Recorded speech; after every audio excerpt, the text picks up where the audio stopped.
Hello, everybody. Oh my God, no, this is not Wrestleview Weekly. You are not getting a case of deja vu. Hello, welcome to Wrestleview Live. It is November the 24th, 2019. Immediately after the pay-per-view that I'm sure you all stopped watching. Or no, you didn't stop watching it because it ended. No, it is me, Doug Lackey, host of Wrestleview Weekly that is on this channel with the Wrestleview YouTube channel every Sunday at 4 o'clock in the afternoon, but it was at 1 o'clock this afternoon because we were preparing for the Survivor Series and the stuff. Yes. I am joined, as always, by, what is the adjective I'm going to use to describe him this time? The flamboyant, the effervescent, the omnipotent, omniscient, omnipresent, and omnimax. That is Mike Tedesco. Hello, Mr. Mike Tedesco. Well, damn, I was going to say effervescence always been my favorite, but oh boy, that I can't get any better than that. I just got to go. I had I channeled my inner Nigel McGuinness because since Morrow was not there to use big words, Nigel tried his damnedest. And so, yeah. Oh, the Mauro Ranallo thing, that is a thing. It's a thing. Oh my God. I have to say, and I should say it because yes. you want Corey Graves to vanity search himself and find our show and then put us on blast. Yeah. And then make our show go viral. That would be fucking wonderful. So Corey Graves, fuck you. Yeah. And yeah, so there you go. Just enjoy that. And that's oh God, I hope none of my students find that in screen grab. That'd be terrible. But oh, don't worry. With my new job and everything, with everything that I've been saying on my show and everything, I think we're okay. I think we're safe. Yeah, I think we're safe. But what just garbage this guy is. I mean, it's not just the Mauro Ranallo thing. There was okay, so I noticed on Twitter there's a girl that she calls herself the Crazy Cat Lady, and she does like these like reaction videos to Raw and SmackDown and whatever. I think I know who you're talking about. Yeah. She looks like she's in mid-30s. Yeah, I shouldn't comment on women. She's in a very dark bedroom the whole time. Right, with a Finn Balor action figure stuffed animal head. I didn't even know that they made wrestler stuffed animals anymore, so I guess that's pretty cool. And she essentially on Friday, she just goes, "Oh, I'm so tired of Corey Graves and it's just time to move on from him." And she didn't tag him in it, so he vanity searched his name, saw this clip, and then decided to just destroy her. Yeah. Because it's like anytime a celebrity does that, you lose. And it's like it just looks so bad. It's oh God, this guy something and then they have him commentating, and then they have the kids from the UNICEF classroom thing tonight showing the Be a Star. It's like, oh God, this double standard is too much. Yeah, it's just way too awkward. Way too awkward. Way too awkward. But hey, you know what? It's been a long weekend, so I guess everybody's a little freaking frazzled. Yeah.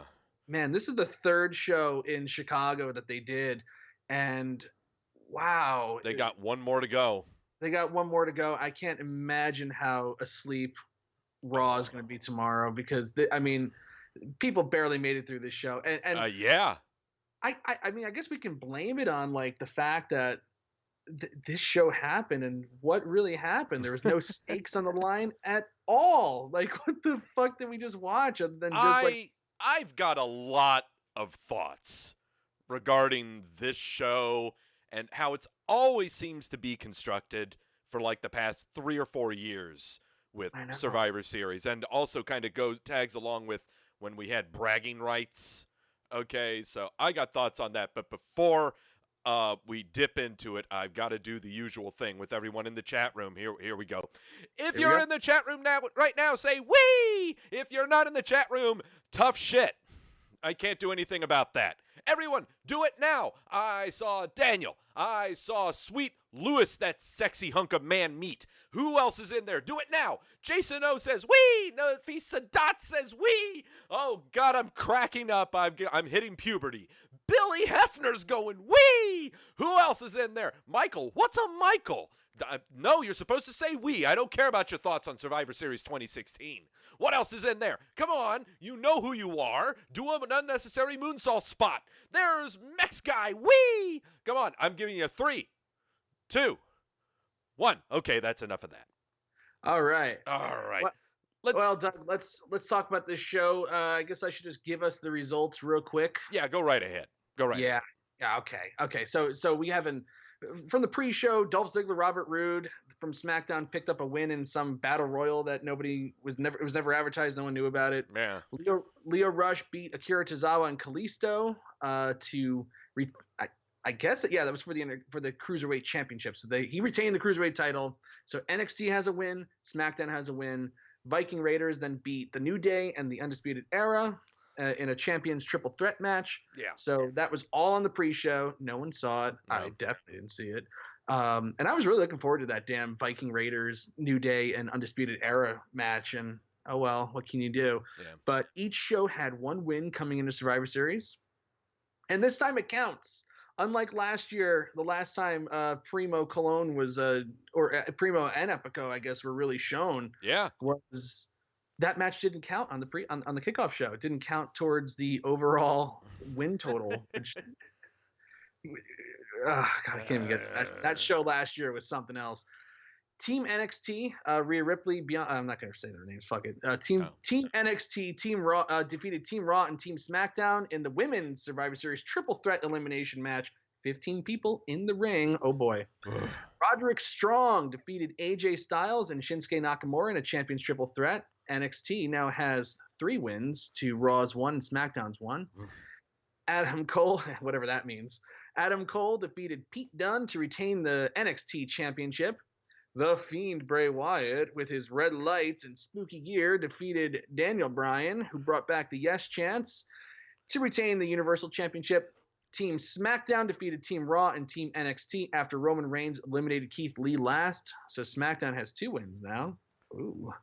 Brock Lesnar defeated Rey Mysterio in a no-holds-barred, no disqualification WWE Championship match.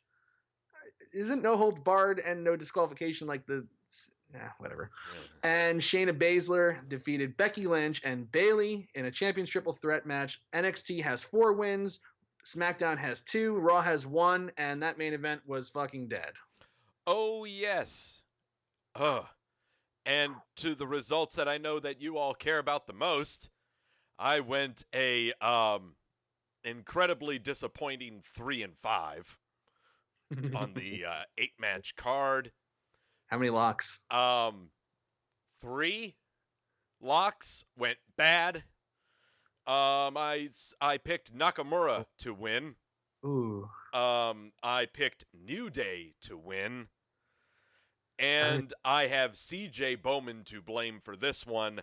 I picked Rey Mysterio to win. What? I actually thought, and I was rolling with this because what was on my mind with Rey Mysterio was the stuff that's going on in Mexico City later on this week. But, man, was I really grabbing for that one. So, 3 locks that we got to take down. I am not doing any of those right now because, quite frankly, I am producing and I've got Mike with me. I can't do that. The boss is in the office. So, no, we can't do that. So, no, we're saving that up for next week. You got that's a lot of that's a lot of nasty, dirty alcohol. Yeah, nasty, dirty, yucky, stinky stuff. Okay, first off, I'm just gonna leave this gif up of Io Shirai saying that she's not nervous, that she is excited, while we talk about something that is not really related to her at the moment. Okay. For the past handful of years, with regards to Survivor Series pay-per-views, the bragging rights pay-per-views, we always have this scoreboard. You know, we always have, the NXT is up 3 points to... When did we have points? When did this happen? And, no one. And also, they've always had this, you know, someone's up on this. Oh, they're the superior brand. So So you were only building up because everyone was hating that everyone was invading on everyone else's turf. Just have them beat the crap out of each other. But no, now you got to bring a scoring system into this. Here's my suggestion. Just a suggestion, okay? Let's hear it. From here on out, and this has to be a thing, and I know this would be, and he would just chomp at the bit at doing this. Vince McMahon needs to come out, 3 or 4 weeks immediately following October's pay-per-view to lead into Survivor Series. And in his hand is a briefcase, a sack, an envelope of some kind saying, I have in my hand X amount of dollars. Yes. Okay. So, yeah, I have money. Yes. Okay. This is not about, whoever wins gets this at another pay-per-view. It's not about whoever wins this gets to say they are the superior brand. It's time to bring some cold hard cash into this. Okay. I agree. Show that all of these people are fighting for something. And to make it even better, they're going to invade on everyone else's turf because they want to get the advantage and beat the crap out of everyone else. Quick, jump Braun Strowman so that the only person that they have to take his replacement spot is Heath Slater. Come on. All right? Just do it. Have Vince McMahon, Dr. Evil come out saying for $1 million, whoever wins, you get the cash. Okay? I agree. Simple. There has to be some kind of stakes involved. Like this just felt like a weird exhibition match, and like remember, I don't want to do like the Hunter Golden thing and talk baseball here, but like remember when the All-Star game like was dying and they're like, oh, let's put World Series home field advantage on the line there, and that kind of saved it for a little bit. Then they took that away. There needs to be some stakes involved for people to care. It's not enough just to see like, oh, look at all these dream matches that are coming up. It's like no one cares, and the minute you start calling things a dream match, it sucks. Like it's funny because the triple threat with Roderick Strong, AJ Styles, and Shinsuke Nakamura, everybody was saying, "Oh, that's a dream triple threat match. That's a dream match." And the last time they tagged something with a dream match was AJ Styles and Shinsuke Nakamura, and those matches all across the board were pretty bad. They weren't horrible. They weren't horrible matches, but like once you're expecting something so great, and if it doesn't reach that level, it just it stinks. It's a disappointment. So that all their matches were disappointments. I thought the triple threat was a little disappointment, but that's okay. But yeah, there needs to be something on the line, some kind of money. Like why did it like? But I feel that way about even like random Raw matches anymore and like SmackDown. It's like, well, why are these people fighting? What's in it for them to do this random tag match right now? What is it like? There's not even a standing system to like say like, oh, they moved up. Oh, they beat the champion. They're going to now get a title shot. Well, that didn't work out for Natalya, who just submitted Asuka with Charlotte Flair. She lost her title match to Becky Lynch for no reason. Like, nothing makes sense. A lot of this is the one pay-per-view that is number one the hardest to predict. I mean, it shows with my results, but it's also it's the one that has the least amount of consequence. Okay, whatever the heck happens on this show, there's no follow through. Okay, it's not like I'm sitting here and I can't wait to see what happens on Monday Night Raw. I mean, seriously, what am I really looking forward to here? Apart from, I guess, Bork Laser beating the crap out of the Rey Mysterio family line, what's going on? There's nothing. I even went through all of the programs that were going on every show in relation to these matches. What's going to happen because of this match that's going to alter the course of any programs going on right now? And the answer is nothing. Nothing's going to change. They're not even chasing anybody from their brand, so nothing comes of it. It's just they were just exhibition matches tonight for the sake of having matches and tagging a big, putting a big price tag on it for the people in Chicago. And on top of that, if this is for bragging rights, they sure as hell don't mention it for any time following this pay-per-view. Well, it's kind of like Carl Anderson and Luke Gallows are the greatest tag team of all time, right? Yeah. They didn't even mention that when they got back to Raw. Like they mentioned it in passing, but like they should be running around with that goddamn stupid trophy and like, hey, we're the greatest tag team of all time forever. You should have Carl Anderson trying to lift it, but he's dragging it, and then Gallows just like, oh, give me this, you dummy. Exactly. Stuff like that. Anything to kind of just make it like seem like you didn't just watch something that's just a nothing. Like Shane McMahon got a lot of mileage out of that best in the world thing. That's what everybody should be doing with the like. Braun Strowman should still be walking around with the greatest Royal Rumble trophy. Yes. He should still be walking around with it. I don't know why he's not. I don't know why. Whenever a trophy is involved, you are required to log that thing around. Like Andre the Giant trophy. Yeah, like a cable, like a cable when you came back from the Highland Games, You've just got it hoisted across over your shoulders, And sure, you can go ahead and look at it like, I don't really care about this thing, but you are required to hoist it around. They did this with the Bragging Rights pay-per-view, and they used to have a trophy for that thing.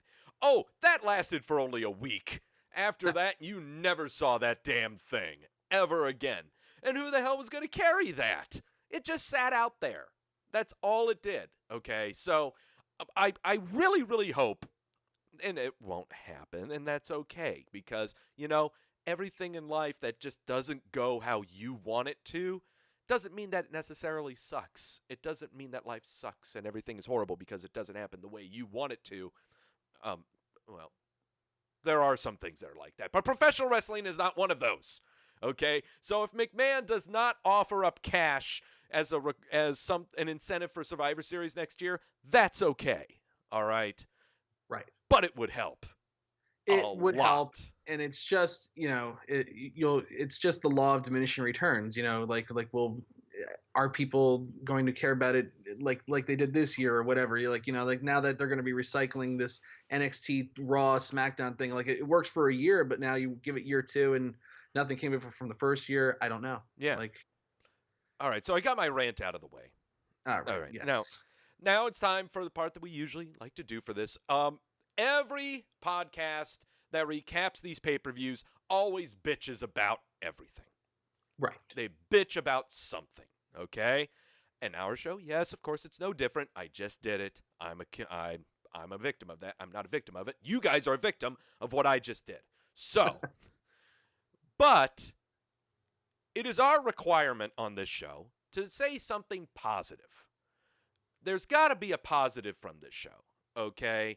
And it could be something just incredibly minute that only you yourself find personally awesome, or something in the long run that you want to enlighten all of us to where it's pretty cool. So, Mr. Tedesco, we are, after today, do you understand that we have watched 18 hours of professional wrestling?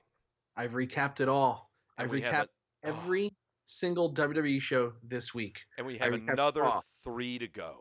That's right. Raw, NXT, SmackDown, NXT TakeOver, Survivor Series, and I got Raw tomorrow. Ugh. Pumped. Oh, boy. Okay. Then I'm going to drink Drano. So, all right. Okay. Help us out here. We're going to need this, okay? Oh, yeah. What is if you have a positive, any positive to take away from the show, what is it? Okay. I loved seeing Dominic Mysterio hit his father's finisher on Brock Lesnar. And when I say his father's finisher, I'm talking about the frog splash because Eddie Guerrero is Dominic's father. Yes. If everybody remembers that. So I was really, really psyched during that entire exercise there. That match to me, even though it was super quick, was super great. The story that they told was excellent. You don't need to see Rey Mysterio beating up on Brock Lesnar forever. You don't need to see Brock Lesnar beating up on Mysterio forever. It's just enough what they gave us. The double 619, the frog splashes, that hope spot, just that one pop that sucked the energy, like sucked the life right out of the crowd when Lesnar kicked out was just so glorious. Lesnar makes the quick comeback, gets the win. That match to me, I know people hate Brock Lesnar. They're tired of it. And I'm sure I'm going to see a whole bunch of, that was the same match every single time. But you know what? It's not. No. It is and it isn't. What they're doing is like next level great stuff, in terms of like, thinking out stories and telling them. Mm-hmm. Brock Lesnar, Paul Heyman, when they put their heads together, it's just always excellent, and everybody always steps up. Rey Mysterio, of course, is a all-time great, and they put a great match on tonight. Unexpectedly great match. I love. And yeah, I'm right there with you. I was when this whole program started, and we're talking this thing started 4 or 5 months ago, where Rey Mysterio is thinking about retiring and enter large child to tell him not to. Right. And everyone's going, oh, they're going to be a tag team. They're going to do blah, blah, blah, blah, blah, blah, blah. And out comes Bork Laser to beat the crap out of Rey Mysterio on a random episode of Raw. And we somehow end up going this direction. Cain Velasquez made a cameo appearance during all of this. I'm sure. I missed that. Yeah, somehow he will be coming back, I believe. I thought you meant during the match tonight. Like, no. Ringside. I thought you meant at ringside. I was like, I didn't even see him at ringside. I was anticipating for him to make an appearance in this match. That's kind of why I thought Rey Mysterio was going to win, but no, that did not happen. There was a lot of really weird thoughts going through my mind of how that really could have happened. That was the booze talking. So no, we know not to do that again. But no, this match, I believe, encapsulates how the WWE does story writing well. Okay? It's a long, drawn-out, evolving slog. All right? This all just started with Rey Mysterio thinking about retiring. And now we have culminated to this, which may be progressing further. This may not be the end of it because Dominic, because, again, Cain Velasquez is still around, even though he's technically on the main roster. It's no doubt a platform to get Dominic over for sure. Oh, yeah.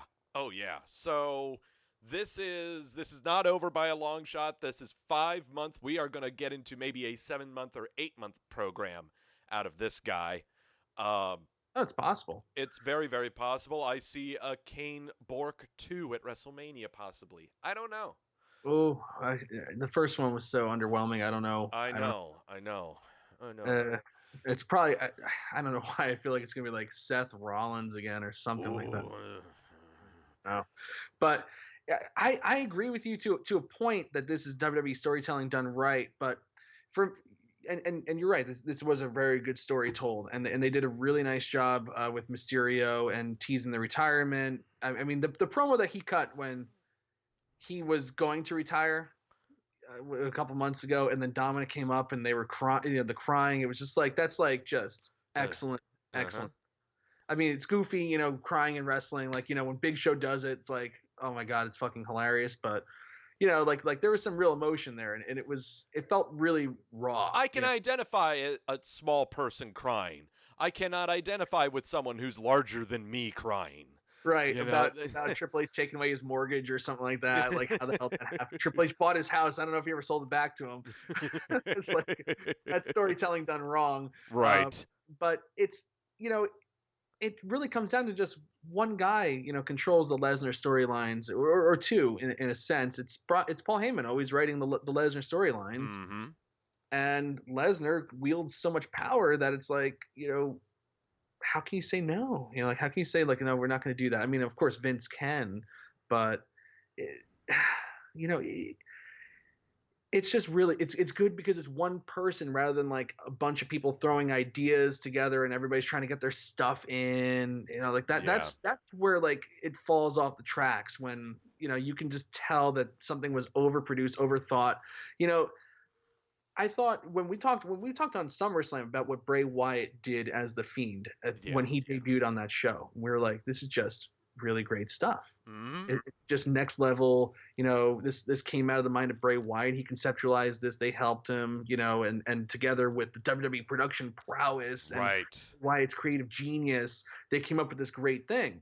And then suddenly somebody goes, son of a bitch, why don't we add this to it and this to it and this to it? And all of a sudden now it's like it totally lost its original awesomeness. we got red lights and noises and bullshit going on here and burning, and just the whole thing fell off the tracks because everybody wanted to get their stuff in Yeah. on the cool thing. I That's really, that's kind of, I'm bringing up the GIF that TDE Wrestling I put love from that one. Seinfeld. That so fun. Yeah, because this really, yeah. All right, even though I would love to talk about the Wyatt Daniel Bryan match, I do have to try to think of a positive Yes. to talk yes, about. positive. I'm bringing it up right now. I don't have to say a word. Walter was on my screen. Not for long. But that's the other thing too. The positive that I'm going to say, and everyone is going to chastise me for this, the great thing was Walter was the first one eliminated. I loved that he was eliminated first, okay? Because this is, one time that you're going to see this cat. And he is chopping the hell out of Drew McIntyre. He's taking his from Drew. He's going after Braun Strowman. They're the same size as Braun Strowman. Braun Strowman was made out to be the 6'9", 6'10" gargantuan of a man. But now he's standing practically eye to eye with Keith Lee, with Walter. They've kind of taken the padding out of his boots to show that there are some other guys that we've got. So, yes, I love the Walter, but I love it also that he was eliminated first, just so that if you really like this guy, Walter, we just teased you so hard that maybe you'll notice the WWE Network. Maybe you'll notice that we have a UK thingy going on. But I'm grasping. I'm really grabbing here. But I hear you. I'm really grabbing. But no, actually, my positive is this entire men's match. Okay, yeah. The whole men's Survivor Series style match, even though it's really difficult to watch 15 guys, 3 of them in the ring, 12 of them standing on the apron, I'm so glad I was not there live and had a front row seat and paid $1,500 to watch this. Okay, most of the time you would be looking at someone's ass. I was about to say $1,500 and you get to know how a Matt Riddle swamp ass smells. Okay, now I'm sure he has great family, but I can understand why his family is on the opposite corner of the ring from where he is, because they know what his ass smells like. All right, so $1,500, your front row to watch 4 asses during this match, okay? But when you don't have those seats and you watched it from the hard camera angle, this was a fun match. You had the drama of, is Kevin Owens on Raw's side? And even though he said, I only appeared on NXT to get back an Undisputed Era, he gets up to go on for the Frog Splash, but went after Shorty G and not Tommaso Ciampa. And so you're led to believe, oh, wait a minute, is he really on their side? I don't know. Baron Corbin and Roman Reigns going after each other. This needs to happen for all eternity. Baron Corbin is the greatest heel that the WWE has right now. He's better than Bray Wyatt. He's better than Brock Lesnar. Bray Wyatt's heel. Yeah, Baron Corbin is the best heel they've got going on right now. His reactions to the crowd, just yelling at everybody. Love it, love it, love it, love it, love it. Part of me was almost hoping that the entire Raw roster would turn on Seth Rollins at one point. I was almost thinking at the beginning of this match, Seth Rollins was going to start, and then everyone from Raw's side and then whoever represented SmackDown and NXT beat the crap out of Seth Rollins. But I want everyone to understand that the reason that Seth Rollins would get the crap beat out of him is not because everyone is booing him and everyone is hating him right now and he thinks he's so damn cool and he's making fun of CM Punk and blah, blah, blah, blah, blah. Seth Rollins lost the Universal title to the Fiend Bray Wyatt and thus allowed Brock Lesnar to come to Raw with his new title. It is because of Seth Rollins, and it's all Seth Rollins' fault, that the state of Raw's, fantastical, imaginary sports universe is the way that it is right now. It's because of Seth Rollins and his dumb self that he's in the predicament that show and its participants are in right now. So, what better way to confirm that he still thinks he's all hot shit, but everyone's like, no, Seth, screw you. You have made our lives miserable. Just tee off on him. But nah, we're too busy trying to keep score of Raw, SmackDown, NXT type thing. Right. And still have to keep him strong. He's still the baby face going forward and all that stuff. Keith Lee is a wonder to behold. I love Keith Lee. Keith Lee, he is a wonder to behold. He is a national treasure. I believe this is a 16-month project in NXT. So far. Making his debut in NXT roughly 2 years ago. But even after making his debut with NXT, was off NXT television for nearly 4 to 5 months. You wouldn't even know he's part of the roster.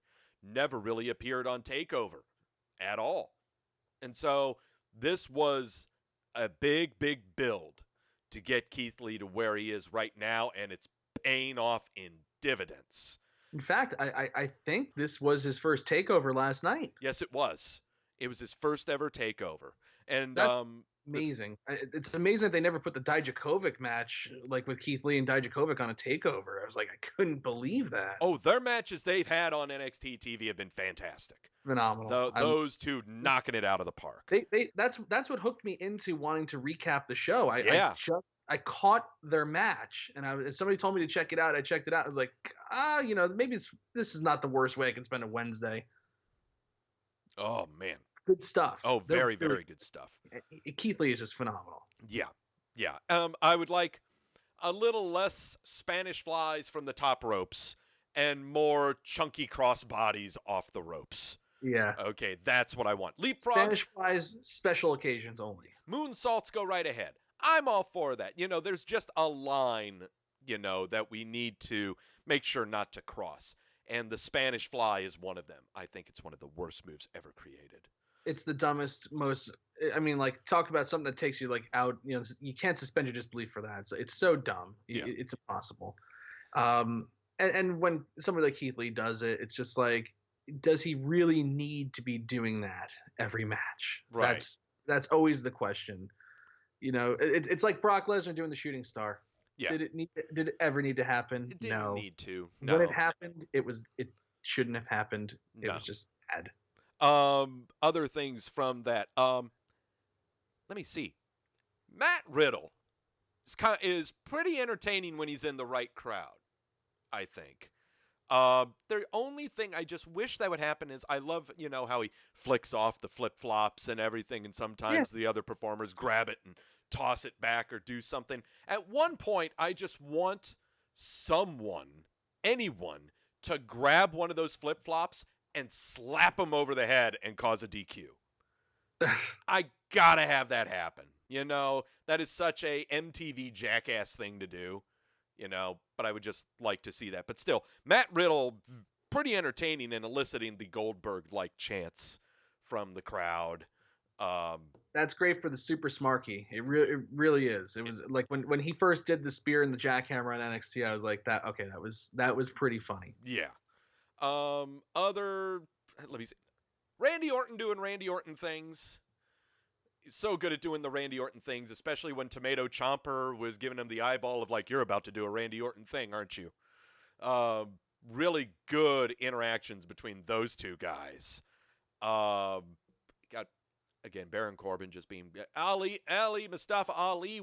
We are allowed to say his first name now because we want to get newspaper articles and television stuff. Yeah, okay. He got the hometown crowd going. That was really fun stuff. Ricochet dressed up like Batman Beyond. Drew Mac. Is that what that was? I think it was. I think it was Batman Beyond or something like that. That or Rey Mysterio then. Or I don't know. Nightwing being played by Player 2 or something like that. I don't know.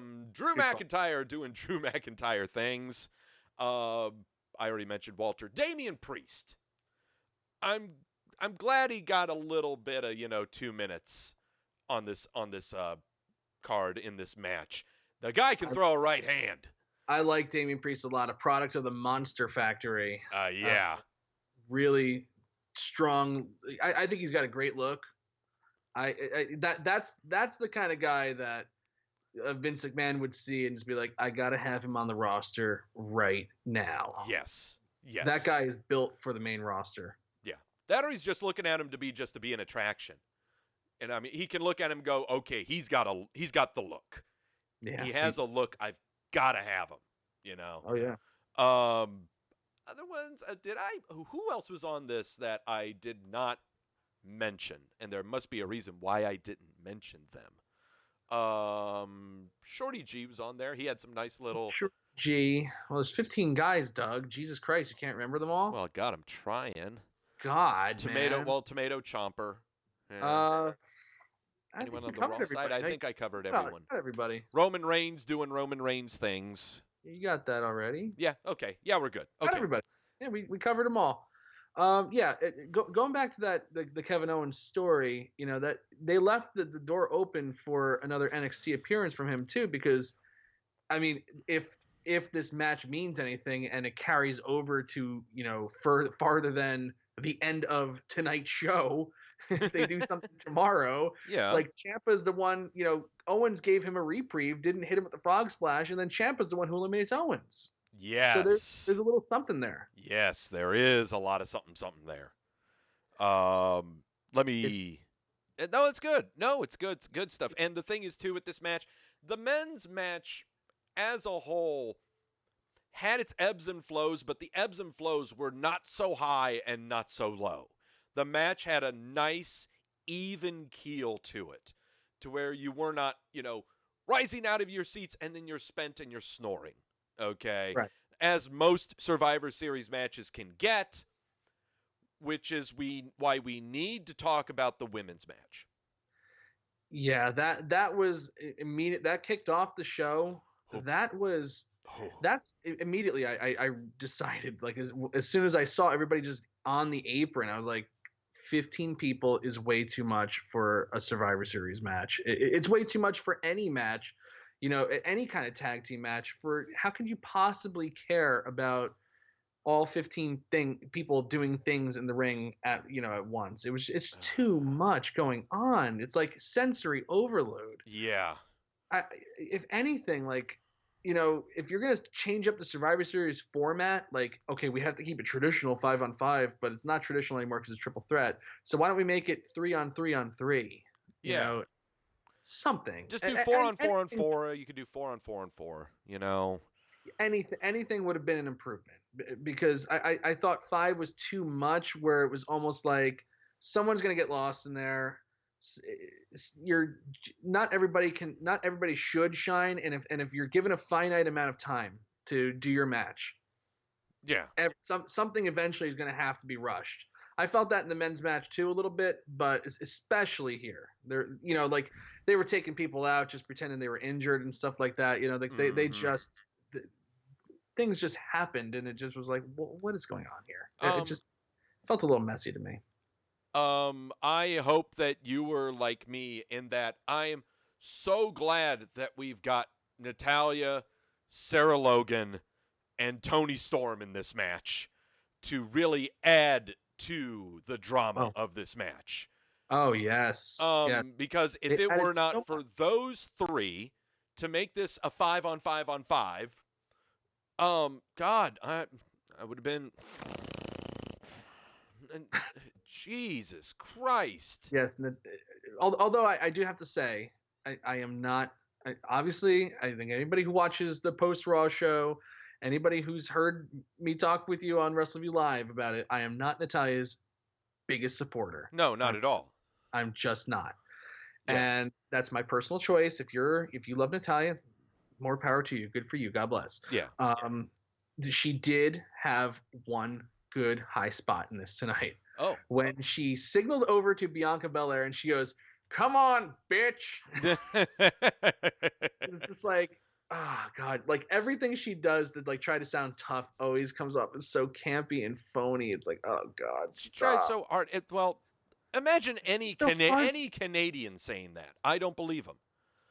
she's like the antithesis of like the Linkin Park song, I tried so hard, but she did not get far. It's No, just it's not there for me. It just isn't. no. I don't, it never has been. And it's great. Like those who can't teach, I guess, right? Like she should be at the performance center teaching. Yes, I yes. don't know if she is best served right now being an in-ring competitor on on a consistent basis. I just don't. Every time I see Natalia in the ring, I keep on I'm trying to tell myself I thought Beth Phoenix retired. Okay, because that's constantly what she's trying to do is what Beth Phoenix used to do, and that was insert spots into matches where they are not warranted at Yeah. all. She tries to put her spin on things or try to do things with performers that it's not required. Okay, and again, I don't buy anything that she ever sells. Really, it's really difficult. She should be the. Let me see.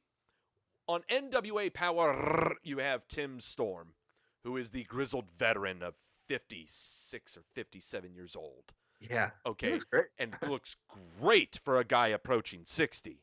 My God. That is what Natalia should be. Okay, is the grizzled old veteran.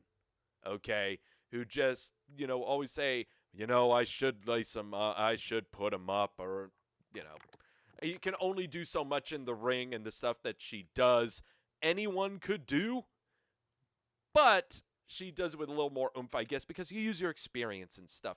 Don't try to be doing any weird roaring elbows and stuff like that. That's what I always say about her. It's like she just wants to show her technical prowess.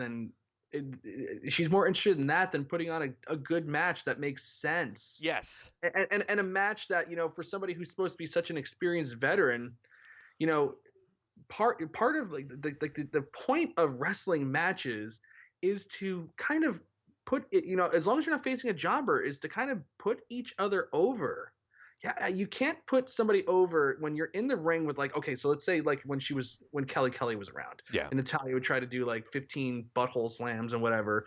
It's like, how does that best serve Kelly, who doesn't know dick about wrestling, Right, to be fumbling through spots like this? yeah. That's not a pro to me. That's just not. No, I don't.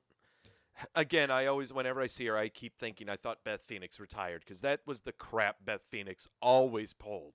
She would always try to pull off these spots that she saw from tapes in New Jersey, and try to pull them off with ladies that are spokeswomen. And look what happened to Candice Michelle. Yeah. Lost her career over it. Yeah. All because girls are trying to do moves that are not warranted. Well, like, I mean, you could even go back and say, the stuff. I mean, it's a sad thing what happened to her, Ashley Massaro. Oh, but yeah. a lot of her issues, a lot of her injuries came from just the fact that she was so inexperienced, and they sent her out there, and she's being told do this and do that. I mean, that obviously this has nothing to do with Natalia now, but this just goes to the women at large, where they're trying to do, these inexperienced girls were coming in trying to do too much, and they were really wrecking their bodies. Oh yeah. But when Natalia came in, she was part of that culture where she was trying to get them to do a little too much. But it's good that now that the crop of female talent that they have, they're smarter than that. Way smarter than that. Way smarter than that, but they also have Dana Brooke. But well, yeah, there's also Dana Brooke. But okay, so it's all right, 2 out of the 15. What are you gonna do? Right, and Toni Storm is actually really good. No, she is. You've seen her, but like they brought her in. I mean, they brought Walter in. I mean, at least Walter had a Raw match. Like Toni Storm, other than she showed up on SmackDown for like out of nowhere. She part of the schmaz. That's all. Right. She was just in the background, and now it's like, who is Toni Storm? They didn't even properly introduce her. She was just there, so that's why I'm like, did we really need the 5-on-5-on-5? We didn't. No, we didn't. I'm still trying to figure out when they were. And Sarah Logan. I'm like, Sarah Logan? We haven't seen her for 3 months. What are you talking about? What do you mean I'm supposed to be interested? Oh, there she is, dude. She's doing her howl. I never knew she did a howl. It's been 3 months. I don't know what the hell she is. Come on now. Oh my God. It's just, I don't. Yeah, that's the thing. They just inserted it.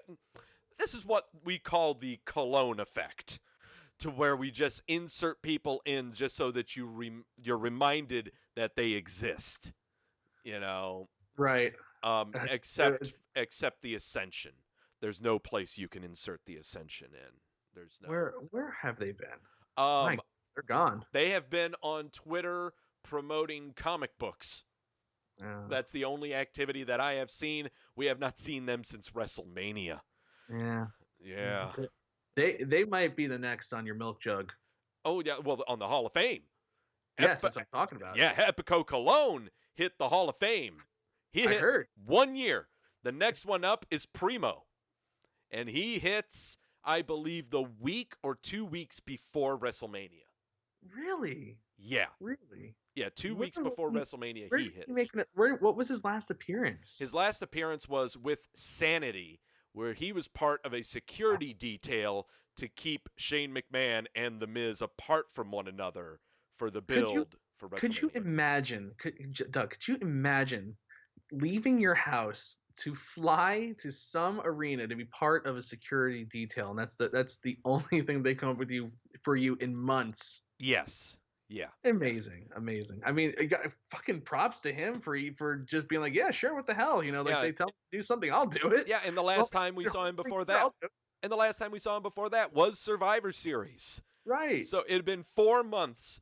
You're in beautiful, albeit hurricane-destroyed Puerto Rico. Yeah. Sorry. I think you should go back on the WWE Network and make damn sure that was Primo, because he might be a Hall of Famer and we don't know it right now. I know I had to double check after I think the Raw reunion show and other shows to make sure that the main roster was still what it was. Gotcha. Okay. Because I was afraid, oh my God, Epico's not going to be on the main roster anymore. We cannot have this. No. But this was when Alicia Fox was moved to the alumni section. So all is well. I'm sure I've told the story a million times, but I always get a kick out of like those when they had the WWE Classics. You remember they did that on-demand WWE Classics thing? Oh yeah. And they had remember that round table they would do? It was like Pat Patterson, Jim Ross, Eric Bischoff, Michael Hayes, moderated by Okerlund or something like that. I think. Yes, exactly. And there's a great story about Bastion Booger. Yes. I know I've told this before, but it's just so funny that he wasn't being used for like 4 months, and finally Mike Shaw goes up to Pat Patterson. He's like, hey, Pat, I've been coming, like no one's been using me. It's like the guy in the office with the stapler. It's like they forgot to fire him. So he's like, sure, yeah, let me go talk to Vince and see what we got for you. And then he had to fucking fire him. It's like he was going to the arenas for 4 months, and then he was getting paid. Yeah, just dead weight, flat out dead weight. Literally. Let me see. Oh, I'm not making a death joke about him. He was just dead weight in the ring. No, he was. I'm the one that brought it up. Yeah. It's an ironic thing now. Yeah. Let me see. Said dream match that everyone said was a dream match, but it was a dream match before. It was only 2 people. So this one is now a fever dream match, or a dream match that you wake up in a cold sweat. Or maybe just a dream match and you wake up from snoring. It was Roderick Strong inserted into the dream match of AJ Styles and Shinsuke Nakamura that we had 2 years ago. I guess it was a decent match. I don't know. There were a lot of weird, wacky spots. Yeah, I guess. I don't know. I don't remember it. So Nakamura has a shiny title. Oh, there you go. Yeah, that's something to talk about. And Nakamura wore the blue just so I could understand that he was part of SmackDown, and AJ wore the red because he's part of Raw. And Roderick Strong had yellow on his flesh-colored tights, so I knew that he was NXT. Yeah, sure. Yeah, it was a thing. You know what? Before, in front of another crowd that hadn't already sat through, a takeover the night before and a SmackDown the night before that, if this wasn't the 3rd show in the same city, this might have, and if there was actually some stakes on the line, I mean, I would take literal stakes on the line at this point. Yes. Just give them some meat, you know, Yeah. let them fight over the raw meat like a pack of dogs, anything, just to A put some pizza, value on the a pizza, right. A just pizza, a and pizza, one pizza, that's it. just That's it. one pizza. 8 White Castle burgers, anything, and I think this match would have actually would have killed. I thought it was a solid match, but there's nothing there. There's No, there nothing there. isn't. No, no. Um, NXT title match. Adam Cole defending his title against Pete Dunne. Saw this out of nowhere because, Adam Cole died last night. He did. He died cannot- last night. This is not the Adam Cole that I thought it was going to be. I thought we were going to get, the ghost of Adam Cole's past. But okay. Dude, I cannot believe he did this match. I can't believe that they had him win clean in this match. They are painting Adam Cole as John Cena. I don't know about that. He will never lose. He kicks out of everything. Oh, He well, is the I guess. He kicks out of everything. Okay. He is the Iron Man. He will be on every match. He kicks out of everything. He's pretty good on the mic. No, he's got good facial expressions. He's got great mannerisms. He's got charisma. He kicks out of everything. He's got a nice stable behind him. He's good on the leadership role. He was to break away from the stable. He would be fine on his own. He kicks out of everything. Do you sense a pattern here? I mean, when you put it that way, yes. But I don't see his face on lunchboxes. That's bad. Oh, no, not at all. I don't. No. He's not going to be the face of a company or anything like that. No. He's Yeah, always going to be. he is like the John Cena of NXT. Yes. The thing about Adam Cole is, and I like what he does. I'll just put it out there. I enjoy his stuff. Yeah. All of it. I think some of the kickouts are a little too fucking goofy. It's like, yeah, obviously, like that stuff could be toned down, and he could still be an excellent worker. But I always go back to the 2018 Royal Rumble when he made us, when they would bring NXT guys in just like randomly. When he was in the ring, he looked so tiny. Oh, yeah. Rest of like the people, it's like, how is this guy kicking out of anything? Yeah. Like it killed it really hurt the mystique for me. I was like, sometimes like those Royal Rumble entrants are like, it doesn't work in their favor, and that one definitely didn't. He's really tiny. He needs to like put some muscle on. It's not just that. It's I kind of said this on my show earlier this afternoon with regards to the War Games match from last night. Of the 3 War Games matches they've had, that was the best War Games match they've had. The 3 men's ones, the men's match last night was the best War Games match they've ever had. Reason best. Yeah, the women's was great too. But the reason that one was so great is because Adam Cole did not kick out of the final spot. The very first War Games match, he was kicking out of everything. Spots that were, what was it? There was a dive that someone took from the top of the scaffolding of the cage onto tables, and he did that after he had taken a table spot before that. Really? And other crap. I mean, I never saw the first one. The very first War Games match is. It will, if you think Adam Cole is the greatest thing, then that War Games match will just assert it all. But if you are of sound mind, like I believe you and I, we are of sound mind, you would believe that Adam Cole is nigh indestructible. Okay. Yes. So he is John Cena. I get it. I get the comparison. I definitely understand what you're saying. Okay. Yeah, but you know what?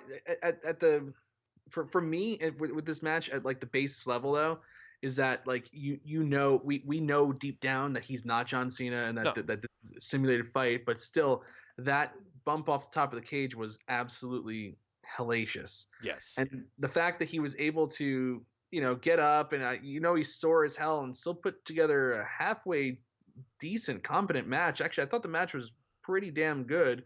Crowd just didn't know who the hell either of them were. Yeah. That's my hat's off to him. Really. Oh yeah. That's a hell of a performance. The week that he has had, the past 2 weeks that he has had. Hey, you know what? How about the entire month? I mean, he came in. It was November 1st. That's SmackDown. November 1st. That's this entire month. The month of November has really been the month of the coming out party of Adam Cole. Yeah, he's been traveling wherever SmackDown was. He travels there. Then he travels with Raw. Then after that goes back to Florida to tape NXT. Then get back to meet up with SmackDown to do their show. Then head over to Raw for their show. Back to Florida for NXT. Doing this triangle for 3 weeks, okay, is insane, okay? It's a tough circuit. That's a real tough circuit. The man has so many frequent flyer miles, like he's going to have just his own cabin right now. So, hats off to him. Marriott points out the ass for Adam Cole. He can go wherever the hell he wants to go for at least a week. And then he's going to have to try to earn all those points back. What else we got on this thing to talk? Okay, can we talk about the red light? Yeah, let's talk about red light boy. All right, let's talk about the red light. I hate it. What do you think? All right. The Wyatt character was wearing on me about 3 weeks ago. It's actually been wearing on me, well, gosh, even before he had his first title match at Hell in a Cell that everyone just yanked the heads off puppies about. It was bad. Yes. Okay, it was bad. You were talking earlier about the Bray Wyatt character and how organically made, organically constructed, but given the resources of the WWE's coffers. Correct. To create this really fantastic character. But my problem with the construction of this character from the get-go was, this sounds like the boogeyman. Okay, because, no, I'm not saying, don't get me wrong, I'm not saying it's like the boogeyman. He's going to eat worms and he's creeping out of, I'm the boogeyman. I'm going to get you. I'm not saying like that. I'm talking about in the match construction. How are you going to make a character like this viable, believable in this imaginary sports-like realm? In a sports-like realm, you are bringing in Pennywise. Okay? It doesn't seem plausible to me. Okay, unless you made him a boogeyman character where he just comes up, sticks his fingers down somebody's throat, and you call it a day. Okay, but then you insert him into major programs immediately, involving a title immediately that he doesn't really care about, that the character never really cared about. The character just cared about showing up and appearing. But now, too much has happened with this character way too fast. It is exactly just like how Bray Wyatt debuted for the very first time. Yes, a little too much too soon, and a little too many cooks in the kitchen with this one. Yeah.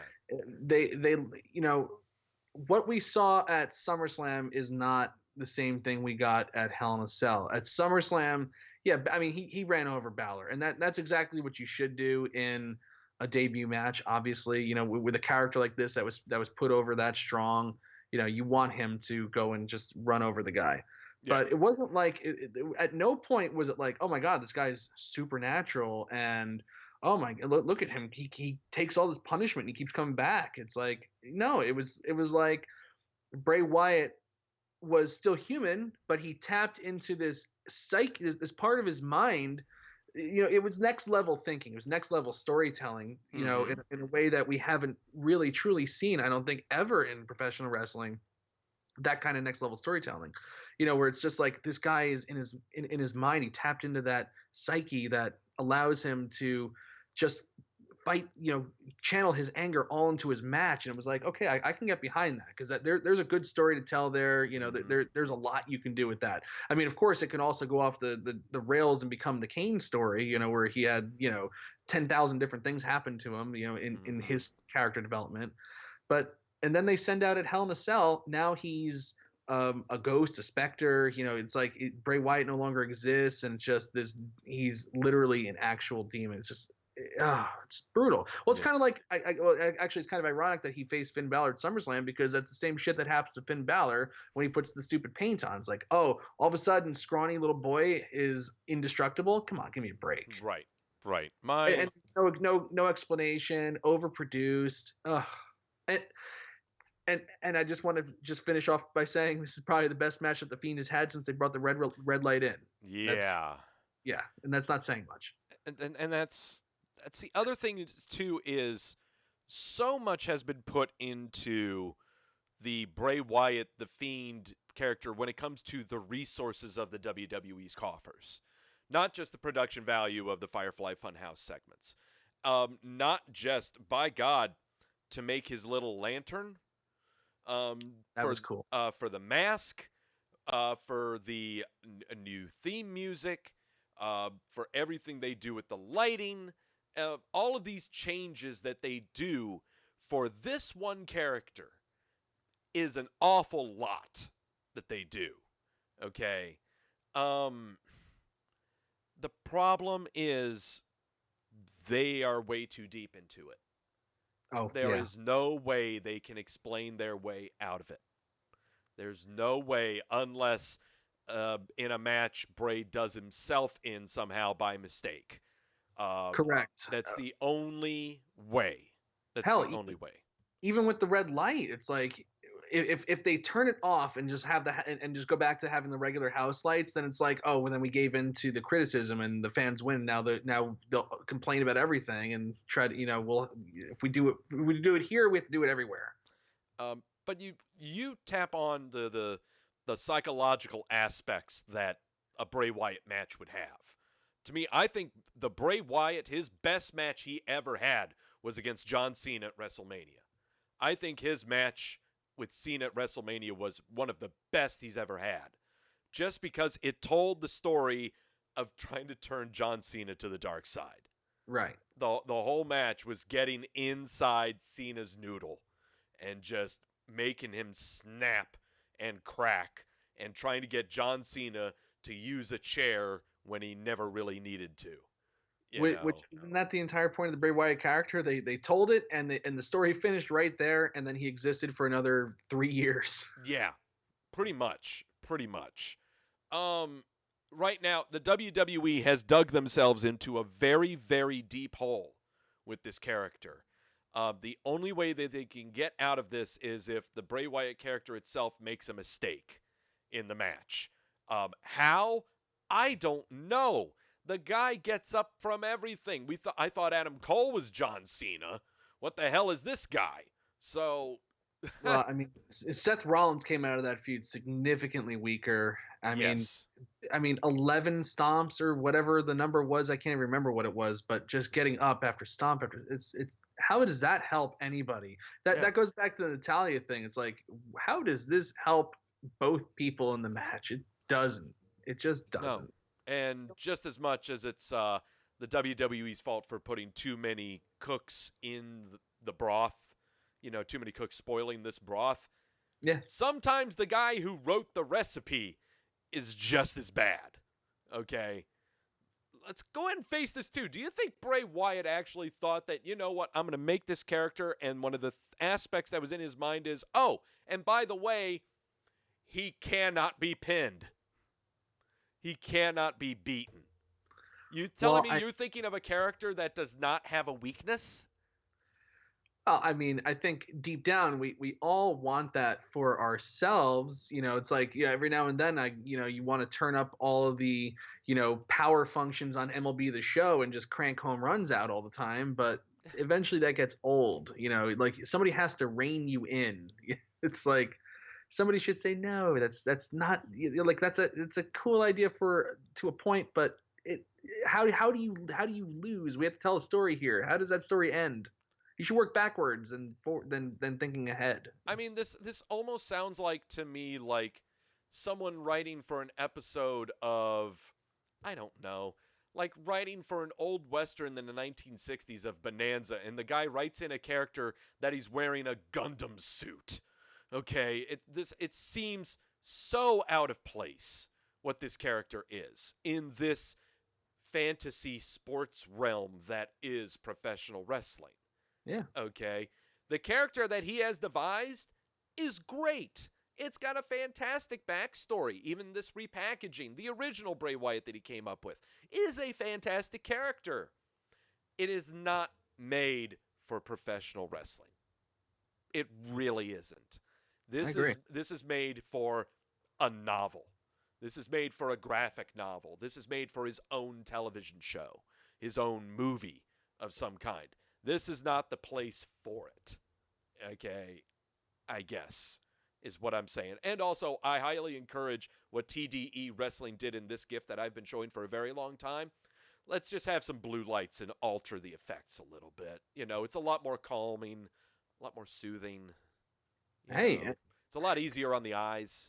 Didn't they used to do that with the Mankind matches when he first came in? Or I'm going back to many years. No. Mankind's matches, they didn't do that, but his entrances and exits. It had those blue lights, yeah. The entrance... Kane had the red lights, though. Kane had the red lights. Mankind in his entrance had the blue lights. His exit was fantastic. The exit where the lights go out and what shines is a framed window onto the mat. Like 4 white squares, like it's daylight coming from a window. And he would sit in that light in Indian style, rocking back and forth after the match. And the piano music coming in the background. I had such a hard-on for the Mankind character. I loved that character. That's how you do creepy wrestling. That's how you do creepy wrestling.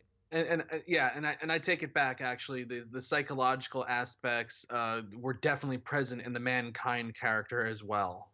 I mean, that was actually a really well done character. How dare I? Mick Foley was one of my favorites when I was growing up. How dare I forget Mick Foley? Guy ripping out his own hair, grabbed a pen from the commentator's desk, and he's stabbing himself in the leg with it. Loved it. And he's a regular guy. Mick Foley's like the nicest guy on the face of the planet, but he tapped into that psyche. I mean, that was like a legitimate tapping into a psyche. Oh yeah. Very cool. Oh yeah. Now to end it with the women, the vaginas. Okay. The main event. Let's do this with the main event. I have to admit that I was texting with Billy Hefner earlier tonight, and he was like, what do you think's the main event? And I go, probably Brock, but I would put the women on the main event because that was like, to me, that was like the super hot feud. Mm-hmm. Like with Shayna Baszler coming out, like that got a big reaction. The promo that Becky Lynch and Shayna Baszler had on Raw where they were face to face, and that was just like straight fire. It was like totally awesome. Mm-hmm. And I was like, they'll probably do Brock, but they should do the women. I was wrong. I don't know what happened in this match, but this was a dud with a capital D. It was boring. There were some there's mistimed spots, and then there's what Bayley and Becky Lynch did, with that sunset flip into the corner. I mean, even like when Bayley was like, Shayna Baszler was attacking Bayley's back, and and Bayley was just dropping before she was even hit. It was like everything was mistimed. It felt like everybody was nervous. Shayna Baszler has never been on a pay-per-view with this many eyes on it before, and she's in the main event all of a sudden. It's like, there's a lot of pressure there too, and she's the one who's being put over strong. I didn't feel like Shayna Baszler acted or had the saunter that the regular Shayna Baszler normally has. It was just like everything just felt like, okay, don't forget I just got to just remember this next spot. I got to get to the next spot, next spot, rather than like the ebb and flow of like, a simulated fight. It just felt like they were just trying not to forget like what comes after this, what comes after this. Okay. And they kept it simple. Like the Roderick Strong, that match, everybody was in the ring at certain points. They kept them for the most part outside every now and then, like you're They showing kept right them now. isolated. Yeah. Yeah. They would do like a double team move, and then they would isolate 2 more people in there. But it just it didn't click for me. I didn't think. I mean, Shayna Baszler does look strong coming out of this until Becky Lynch, of course, attacked her. Obviously, this was a vehicle to get NXT over definitively, so people watch on Wednesday and they can beat AEW and that whole entire thing. The whole conspiracy theory tinfoils are coming out now, but this just fell flat. It was dead. I don't know if it's the sunset flip into the corner botch. I don't know if it's, I'm showing it right now, the Shayna trying to put Becky through the table botch, but that's a furniture malfunction. That's a furniture malfunction. That's furniture malfunction than anything else, but it's still a malfunction nonetheless. Bayley does that sunset flip into the corner, but they were so close to the corner that Bayley just basically almost spiked herself on her head, and it looked so bad. It did. But I'm glad they didn't follow up to try to do it again. They just let it pass. So thankfully, they just let it pass. In the past, they would have done that. Yeah, in the past, they would have tried to do it again. That or just shoehorn it later on into the match or something like that. Which even that's better than just repeating the spot. Exactly. You hit the nail on the head on why this match was a dud. And that's because, yes, everyone was trapped in their own head. And the way you could realize that they were all trapped in their own head, facial expression, nonverbals, gone. Okay? They were not reacting to anyone outside of the ring and the stuff that they were doing. Okay? And throughout any match in professional wrestling, regardless of what the crowd is doing, whether they're saying nothing or saying everything, saying something that's going on in your match or saying something that they would just like to say to get attention, they're still trying to get attention. And they're still a part of your match. You have got to acknowledge them somehow, some way, anyway. It doesn't matter. If you're the heel, you look at them and you give the crowd a look that God, you guys smell like 30-day-old ham. Okay? If you're the baby face, you're out there, you go to the crowd and you give a random joker a high five. Okay? You've got to acknowledge them somehow, some way. And if you don't acknowledge them, that's fine. You still have to show a facial expression. You've got to show an expression of some kind that makes them invest into whatever the hell you're doing so that they can pay attention and become engaged. Shayna was the only one that did this. I'm showing it right, just one of them right now with her putting a sleeper hold on Bayley, and she has the menacing look down pat. Okay? That's just muscle memory, yeah. She has got that grimace, she has got that down, okay? But everyone else, Bayley, she's very good at arcing the eyebrows and making look like puppy dog, but after that, there's not so much. Becky Lynch loves doing the pouty face, but that's about it. I think Bayley took it upon herself to try to be ring general a little bit tonight, because in this same spot, you could even see, because I remember this from the pay-per-view, Bayley starts shouting up, so that they start moving towards the turnbuckle. It's like, Bayley, learn how to call a spot here. Come on, John Cena. I know everyone wanted you to be John Cena for the women, but for holy hell, come on now. Yeah.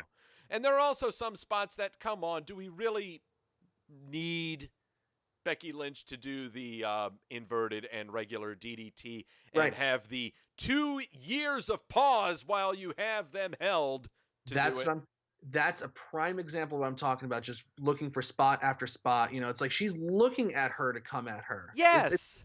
That just felt so unnatural. It takes me right out of it when shit like that happens. And it's like, I get it. It's pro wrestling and it's like, whatever. But, for God's sake, give me a little something here. And this is not meant to attack because of gender. It isn't. But this seems to happen a lot more in the women's matches than the men's matches. Well, especially like in big situations like this. You know, like I go back to the WrestleMania main event with the, trying to put her through the table and stuff like that. That didn't work out, and the pinning with the shoulder off the mat, and it just everything just like that whole entire finishing sequence with Ronda Rousey and Becky Lynch just felt very clunky. Mm-hmm. I don't know. I think there's something to that, and it's probably just because they haven't gotten all of the opportunities through the years. Granted, there hasn't been a lot of great talent. Like, this is the best talent they've ever had with women by far. And Charlotte Flair is as a wrestler is probably better than 95% of the guys on the roster. That's what I think of Charlotte Flair. But they haven't gotten the opportunities, and they're getting the opportunities. This is the first women's main event of Survivor Series, and they just want to put on a good show. And I think on this particular night, they got into their own heads. And I guess my thing, and I kind of want to put this here, is last year we had Evolution, first all women's pay-per-view last year. And I shouted from the heavens that was the best pay-per-view that year. By far. By far the best pay-per-view of that year. I was there. Better than WrestleMania, better than Royal Rumble, better than all of them. And not just because of, the histories. But every match flowed brilliantly. Every match told a story. Everyone was clicking on all cylinders. The crowd was hot. The performers made sure the crowd stayed hot. It was a fantastic, fantastic show. That for me, that's one of the best shows that I've ever attended live, and I've attended a lot of shows. So where have we fallen? Because that's the same, barring Ronda Rousey, that's the same roster. That's it. There's the Bellas. Okay, so the Ronda and the Bellas. Everyone else is still there. Becky Lynch is still Becky Lynch. Bayley is still Bayley. Sasha Banks, Charlotte, go on down the line. Everyone's still there. Missing Ronda. Is it really Ronda? Is it really Ronda? Is it really the Bellas? Is it really those three that I don't know, is it because so much pressure is placed on all of these performers? Is it because they put it upon themselves that they think they have so much pressure? Well, they don't main event every pay-per-view, and lately it's been hit or miss with with the featuring of them as well. Yeah. I don't know. I feel like, like the buzz of the women's evolution has died down a little bit, and they're trying to just keep the memory alive or whatever it is. I don't know. I don't know. And I guess my bigger fear right now is because of when we see a match like this, to where we had to insert Shayna Baszler into this, and we've inserted NXT into this. How does the women's wrestling landscape look right now? Like, do we have enough faith to say that with, from here for the next 3 years, that women's matches will still have their occasional main events, but they will have programs that will engage us? Will they have characters developed? Because for the past handful of years, it's been the same old. Okay. Well, for good reason. I mean, it's been the same old, mostly for the men as well. Yes. It just depends on, like you said, character development, and also making sure that you have a good person in the ring to go with. Like Natalya can't be that person. It's really Charlotte Flair, and really every single great women's match has been Charlotte Flair. Your gatekeeper. You need your gatekeeper. She's been somewhere involved. I mean, like, there's a reason why Charlotte Flair was in the main event of WrestleMania. If it was just Becky and Ronda, it would have fallen apart, because Becky is only good when she's in there with somebody who can really go. And that's not a knock on her. That's just the reality. Becky Lynch she's a good talker, not so much on the wrestling, which is fine. Obviously, you can work with that. You've looked, cue John Cena, early John Cena, cue early Roman Reigns. You can work with things, actually Roman Reigns isn't a good example. He wasn't good on the promos. He was good in the ring. Yeah. Bret Hart. How about that? Yeah, Okay? that's a better one. Yeah. That's a better one. But you need like a Charlotte Flair in there. Like as soon as it was just down to Ronda and Becky, the match falls apart. There's no Charlotte Flair in this match at all. And it shows. It who shows. Who is the general there? Who is the ringleader? Who is the savvy veteran that or that has the pedigree to really run this match? Certainly not Becky Lynch. Shayna Baszler is just like, oh my God, I'm here and look what they're doing for me. This is amazing. They're gonna put me over big tonight. Light shiny, shiny lights.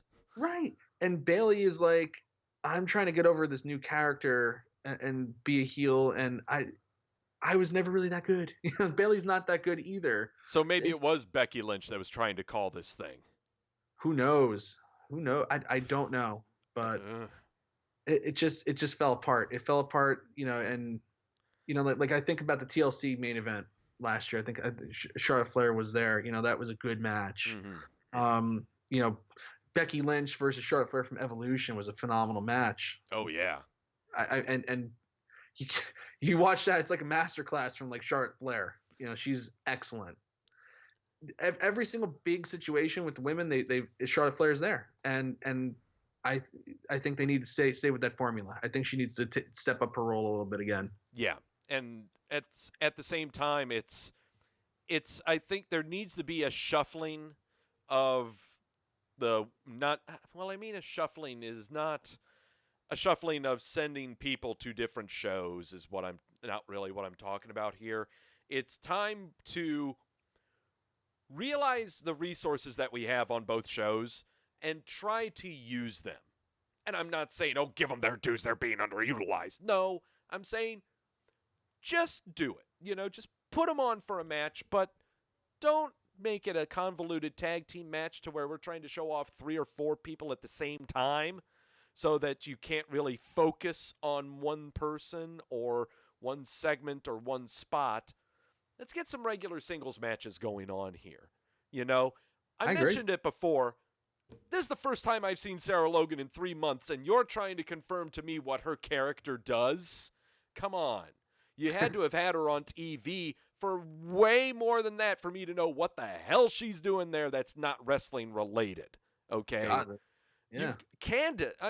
Carmella. Carmella's there having matches when she's been spending the past 3 months riding piggyback with R-Truth. There's nothing wrong with that, but that's what she's been doing the entire time. Dana Brooke. She could be a lot better if she was given more time to do stuff.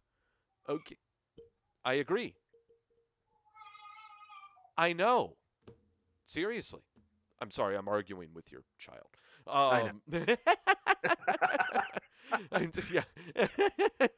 No, there are... Go to a single screen. I got to go get her real quick. Go right ahead. Go right ahead. Back. Yeah. Who else do I need to name that we haven't seen from the women's rosters that really hasn't been doing it? Liv Morgan. She's been on my milk carton since July. Bring some more of them. Ruby Riot's hurt. She's going to be coming back Royal Rumble. Nia Jax is hurt. She's coming back for the Royal Rumble. There are plenty of female performers that still, though, should be getting some TV time of some kind that we can try to build up. You want to talk about hot shotting? We kind of missed it with Lacey Evans. We let her have some fun. Ember Moon is hurt right now, but oh my God, let's not talk about the time wasted on Ember Moon. Okay? Mandy Rose, Sonya Deville. For how much longer are we going to keep them as a tag team? Why not split them up and have them do something different? Okay? Yes, I understand we've got women's tag team titles, but those are mainly just supposed to be on the Iconics, and that's about it. Okay? That's why we have the Iconics is for the tag team titles. Okay? Asuka, Kairi Sane, split them up or something. It really just seems to be like the bane of the women's division or the tag team titles. Maybe not. I don't know.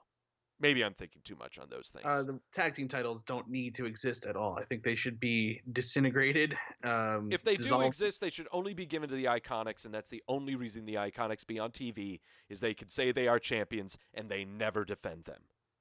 Right. Period. Anything. But like they don't even have, like you were just going through the women's roster. There's just not enough women on there to justify having tag titles because there's no established tag teams. There's not enough people to be tag teams and be in the singles division at the same time. Even established talent at the same time. Not even established talent. Right. Okay. And really, also, what they need to do, they need a giant influx of talent. I mean, because the fact that they had Sarah Logan on the team tonight, the fact that they had to even bring in Toni Storm, who nobody knew, and whoever else, what I forgot the other random girls that were in the match, but just means that there's just not enough, and they need to sign more talent. They need to develop that talent. They got to take the developed talent they already have and just move them up to the main roster. I get it. NXT would take a big hit there, but look, what is the purpose of NXT now? I get it. It's a TV show on USA Network, but like, God, like if they're not there to like develop like the next stars, like what are we doing? Shayna Baszler, just move her up to the main roster now. Like along with Jessamine Duke and Marina Shafir, bring them all up and let's just start over again in NXT. They can do it. They can afford to do that. There are female talents on NXT that they can bring up, but not many. Just because there are a lot that I don't believe are ready right now. But they got Candice LeRae, they got Shayna Baszler. Io Shirai would survive and she'd be just fine. Bianca Belair not ready. Rhea Ripley. Ripley's more than ready. Ripley's more than ready. I think she could use a little more seasoning just because she's so young. But if they brought her up, she wouldn't die. That's for sure. Yeah. There's a lot of good talent down there that they can bring up and leave like Mia Yim and Bianca Belair and a couple of choice others down there. Yeah. But man, like they need to be bringing up some people from NXT. Yeah. Stat. And they need to bring them up and use them well. Well, that's one, but I know that our good friend Tony Goose, Overstar, brings a great point in that they have three of the best young women's wrestlers in the world in Chelsea Green, Rachel Ellering, and Deonna Purrazzo that are just sitting there rotting in NXT house shows. The reason they're rotting is because they only wrestle. They don't have a character. They don't have a story. Okay?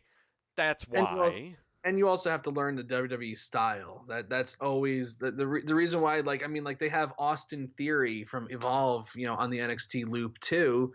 And Austin Theory is a decent worker. Yeah, but he has to learn the WWE style. He needs to learn this is a television show. Right. You have to learn the hard camera. Everybody has to go through that. Yes. They have a bunch of girls right now that can do that, and then you can bring up Ellering and Chelsea Green and Deonna Purrazzo, and you can put them on NXT and start teaching them how to find the hard camera. It's like saying you have a football team and you've got a fabulous athlete that's on your practice squad, but you're going to go ahead and make them an offensive lineman, even though they haven't packed on an extra 100 pounds. Okay? There's a difference between having a fantastic athlete, but there's a role that you need this athlete to be in. Okay? They've got fantastic athletes in the WWE, all the way in their performance center. Oh, and Evolve, they've got them everywhere. Okay? The problem is they are not ready to come in for what they are needing. Okay? And what's more is they haven't learned what the WWE needs, and that are performers. Athletes, no problem. You can be an athlete pretty easily. All you got to do is lift things and train. No problem. But can you act? Can you inflect? Can you convey emotion? Can you convince me what you're doing is important? That's what's important. That's what they need to work on. And that's what gets them onto the main roster more than anything else. Okay? That's why you will always have people staying in NXT forever and ever and ever. Or we're heard that they're really good in NXT, and we hot shot them to the main roster, and we find out they're complete shit. How you doing, EC3? How you doing, Bailey? How you doing, How you doing, Ember Moon? Yeah. I mean, let's go on down the line, okay? But at the end of the day, there is a women's crisis on these rosters, and they got to take what they got. You know, they have to they have to figure out a way to get these people up quicker. They're going to be the crops are going to be dust soon. I think so. Yeah, the crops are going to be dust soon. After the fall, I think we'll get it. I've got a feeling after WrestleMania we'll see an influx come in and we'll see how it goes. But who knows from there? You know, I've got to break something to you, Mike. I am spent on wrestling. Oh. Like, you know, I watched all of the impeachment trials for the past 2 weeks. I watched it all while I was at work, listening to it and watching it all. I could take another 2 days of impeachment hearings. Wow. I cannot take any more professional wrestling. I don't know what it is.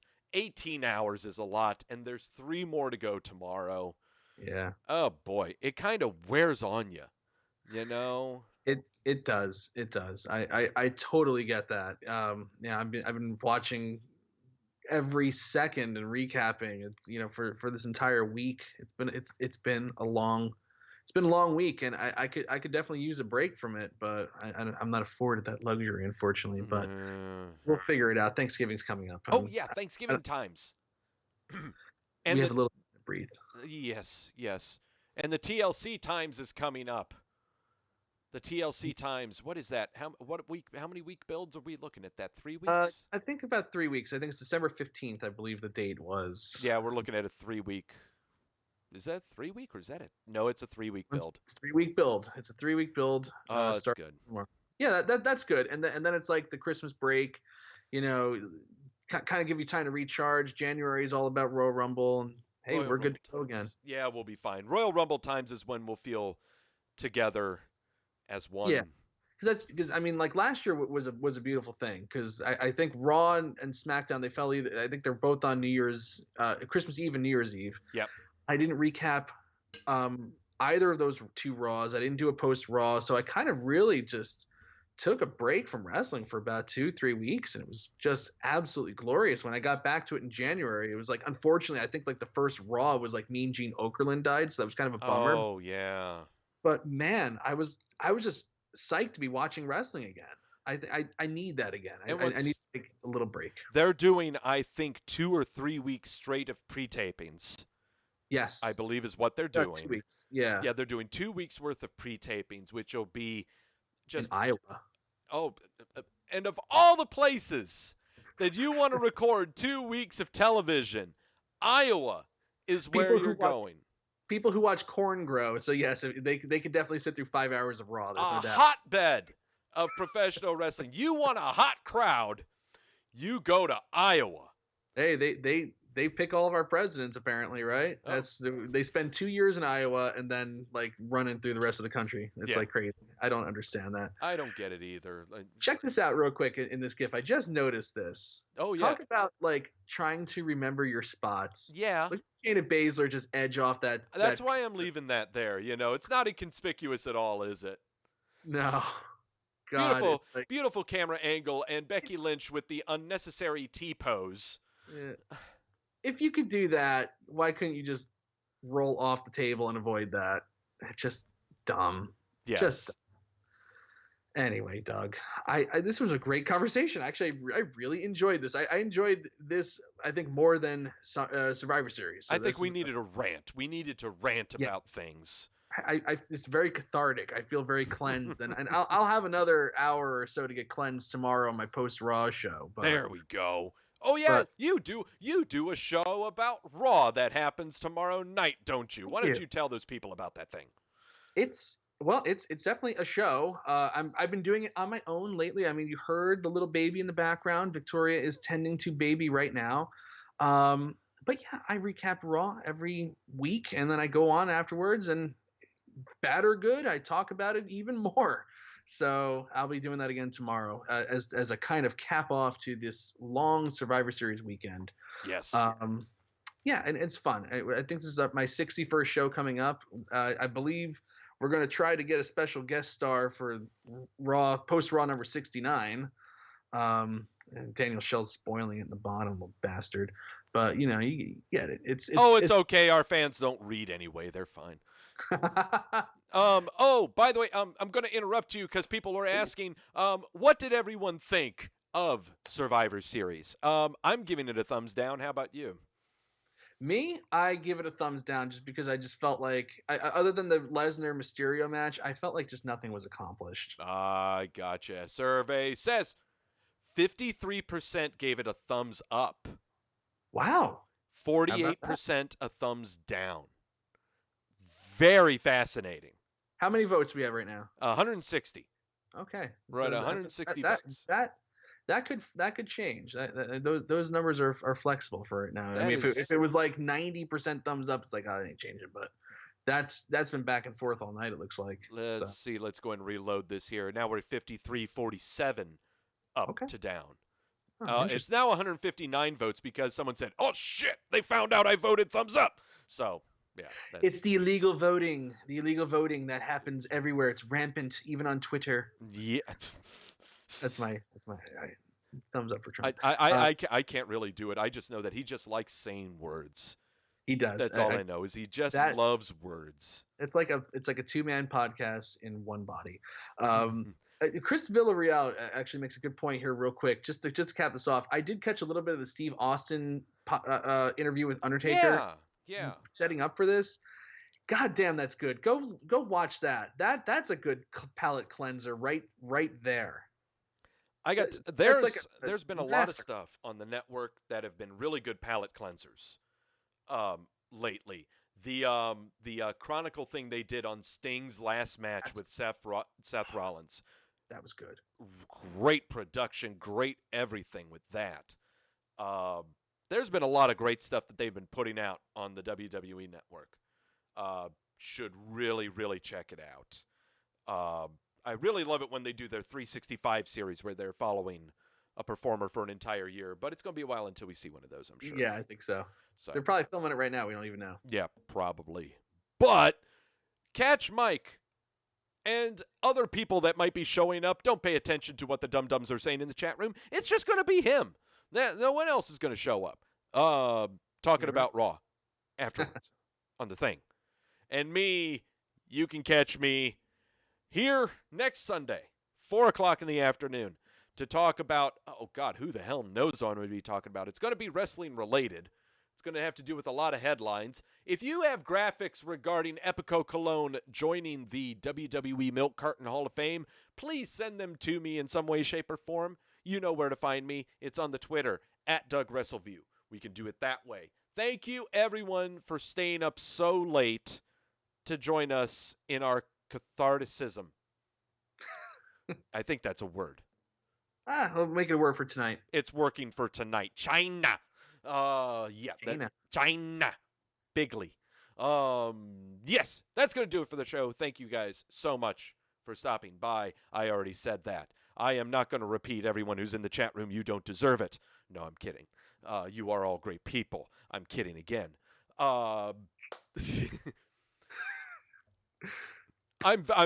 My cadence and my delivery is off right now because my buzz is worn off from the 1 o'clock show because I've got 3 shots of tequila to take on the next show, so I am not looking forward to that. Oof. Yeah. So. Well, Doug, thank you for a good show. I enjoyed this. Mike Tedesco, editor-in-chief of Wrestleview.com. Yes. Mike Tedesco, editor-in-chief of Wrestleview.com. Doug Lackey, drunk asshole of Wrestleview.com. No, I'm not. I'm sure I do other important things. They shoot the flare in the air when they need a recapper, and I do that stuff. Good man. Yeah, I try hard. As always, thank you all so much for stopping by, and you know the motto, know when you're being sold to. I want to do the outro. I'm going to do the outro.